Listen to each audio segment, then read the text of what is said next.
Hey everyone, welcome back to Game Brigade. It's finally here. The long-awaited Euro-style 4X game is live on Kickstarter.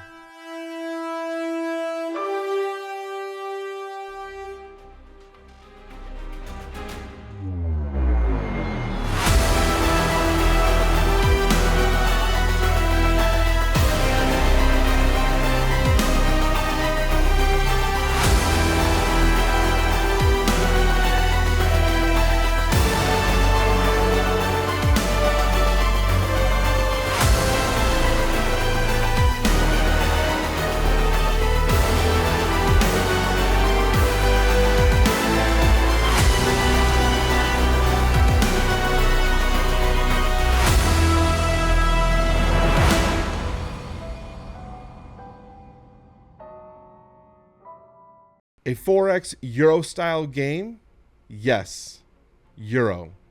Where players will lead their houses against the Voidborn to restore glory back to the Domineum. Voidfall offers a solo and cooperative mode where players will work together against the cosmic threat of the Voidborn, and a competitive mode where they'll go against the ancient remnants of the Voidborn, as well as against each other as they restore the glory to their fallen houses as well as the Domineum. I cannot wait to dive into this game, as Space 4X games are one of my favorite types of style of games. Twilight Imperium is one of my favorite games of all time, where players use deception, politics, war, and strategy to overcome their opponents and become the galactic emperor. Does Voidfall have the ability to dethrone the self-appointed king of Twilight Imperium? Let's find out. Welcome to the breakdown, where we dive deep into Kickstarter campaigns to find out if this game is right or wrong for you.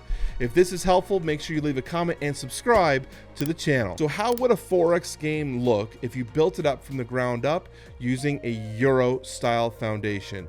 That's what Mindclash Games aims to find out with Voidfall. 4X is usually defined by the four key aspects: exploring, exploiting, extermination, and expansion. While these are not all necessarily needed in a game to win, usually players will have the agency to use some sort of these mechanics to win in a 4X style game.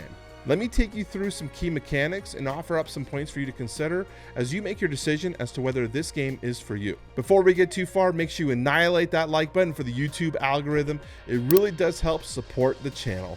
So Voidfall takes place in the infancy of the human civilization, where spaceflight is barely just beginning, and these ancient alien races will reach through an alternate dimension, giving our leaders great power and knowledge. But with this came corruption.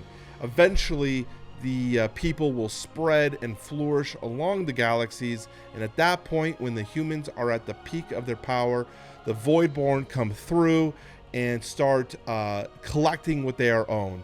And players will take rule of one of the great houses and fight back against the Voidborn and return the Dominion to its former glory. Voidfall takes great strides in blending two different worlds into one. Euro-style gameplay with Ameritrash 4X goodness, while promising some great competitive gameplay. And we're also treated with some cooperative solo and cooperative aspects as well. Diving deeper onto the board here, we see that we have a galaxy with an arrangement of hexagonal pieces representing different planets or star systems. And with all great Euros, these are going to be filled with different iconography to give us a quick and easy visual representation of what is happening at a glance. Originally, when I viewed the board from a higher level, it looked kind of messy and kind of hard to understand. But as you learn the rules and you learn what the visual representations mean, this was all meant to make things easier to view at a glance. A galactic board is available for players to keep track of important public knowledge items such as turn order, available tech research, and specific cycles that we're in. And each player will have their own dual layer player board with which you'll slide and choose your house into revealing specific actions and abilities. This looks like it's going to allow for some asymmetric playability for each faction, something that is not very common in Euro-style games, as most Euro-style games are more about action, selection, and performance rather than the asymmetric aspect. So that is a good take of 4X's, which generally have asymmetric faction abilities. Voidfall will take place over 3 cycles, or turns, and each cycle is breaking up into phases. At the end of the final cycle, the players with the most influence will be declared the victor. The main focus of the gameplay will be the focus cards, where each player will have access to a hand of cards that'll be used for specific actions. And each of these action cards will have 3 different actions available to them, but players will only be able to choose 2 of them. There are ways to take advantage of all 3, but that will come at a cost. Because each cycle has a limited amount of available actions that you can choose, the right card will be important, and especially since players can only play that card once per each cycle. This is going to be the main focus and main direction of this game. So this is the component or the gameplay that you need to be comfortable with. Most of the cards will have an associated cost with them, and planning and managing the players' available resources and production will be crucial as they expand their empire. The decision of actions will be important because production, expansion, etc. all require different actions. Managing and using your available actions at the right time will be key aspects of this game. The next thing we really want to talk about is combat. As they have here, fleet is power. Generally in 4X games, combat is incredibly important. It is one of the key tenets of a strong 4X game. So combat in this game is touted as no luck or deterministic combat, which means the victor will already be known prior to the game engagement. Everything is going to be public knowledge in terms of fleet power, defense power, everything like that. And because of the lack of any dice or variable cards being played, the classic element of traditional 4X games is removed. Combat is broken down into cubes. Who has more? Each player will move a cube from a fleet sector until there are no cubes left. With that though, there are abilities to take a look at additional technologies which players can research.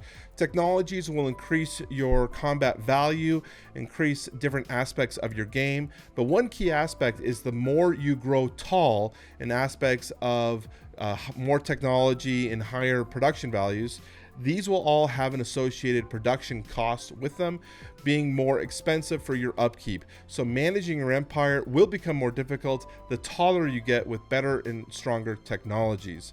But these will again help you with further combat and expansion later in the game.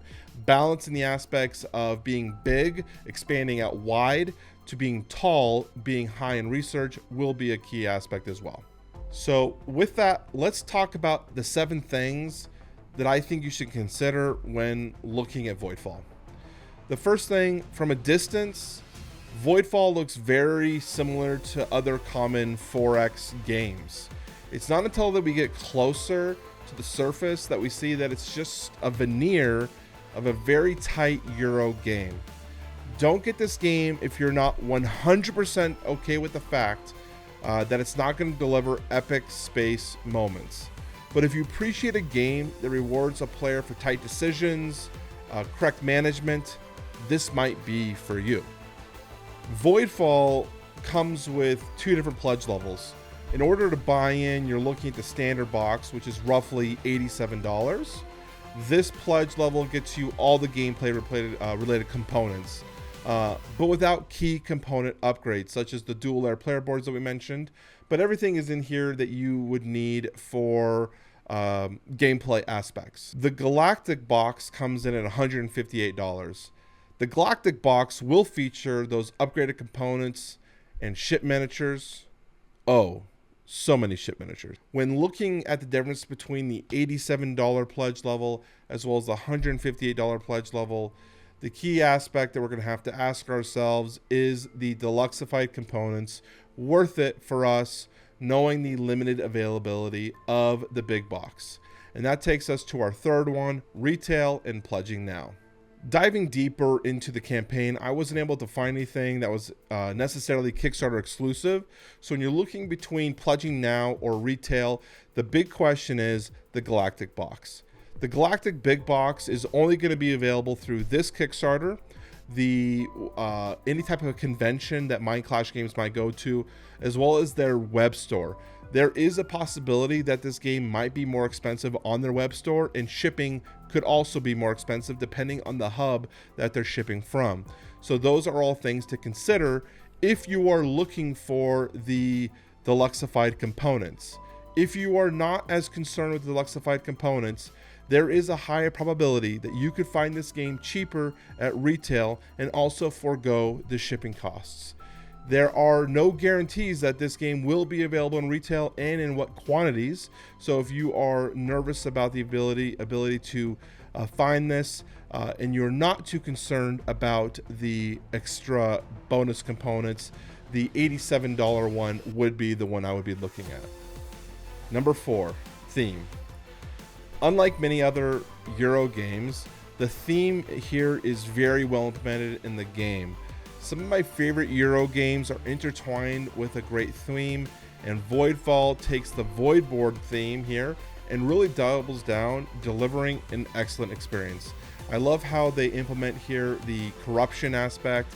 As you remove corruption from different star systems and galaxies, your specific faction in house is now taking on that corruption, and you're going to have to work hard to remove it. So by expanding and growing your presence on the field, you're taking a double-edged sword, because now you're dealing with the corruption back at home, which also limits the amount of growth you can have. They've done a great job intertwining that theme with the Euro-style mechanics. The next thing we should always consider when looking at a Kickstarter is shipping. And shipping logistics right now are in total chaos. Shipping totals are higher than average, and so when we're looking at these shipping totals here on the board, we always want to make sure that we're preparing to add in an additional $5 up towards to $15 based on the size of add-ons or items we end up picking up. The shipping availability and pushback is also a really big thing we need to consider, in the fact that there's a big probability that this game will be delayed upwards to 6 months to 1 year. So make sure you're aware of that when you're backing this game. While most companies work their hardest to get these games out on time, there is a risk that this game could be delayed for a longer period than you would think. The final thing that we want to talk about in terms of the things to consider would be the replayability. Voidfall really plays into the scenario aspects, where there are going to be different scenarios for the setups.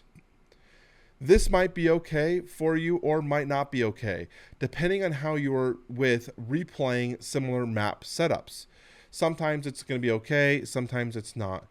Also, there are going to be different scenarios for either solo, cooperative, or competitive. So that might limit your total amount of gameplay available options to you and your player group. Make sure you review what you're most likely going to play and see if there's enough here in the companion app to see if it's worth joining in on.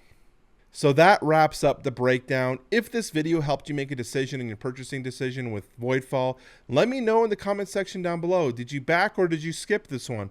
I'd love to hear it. If you really want to support the channel, make sure you leave a like. It's a great support with the channel. Let's try to break 100 likes. That's our new goal. If you want to really join the community, make sure you click the subscribe button. And if you are a champion, you can always join the Discord. I'd love to have you and talk to you more. Otherwise, I will talk to you soon. Bye-bye.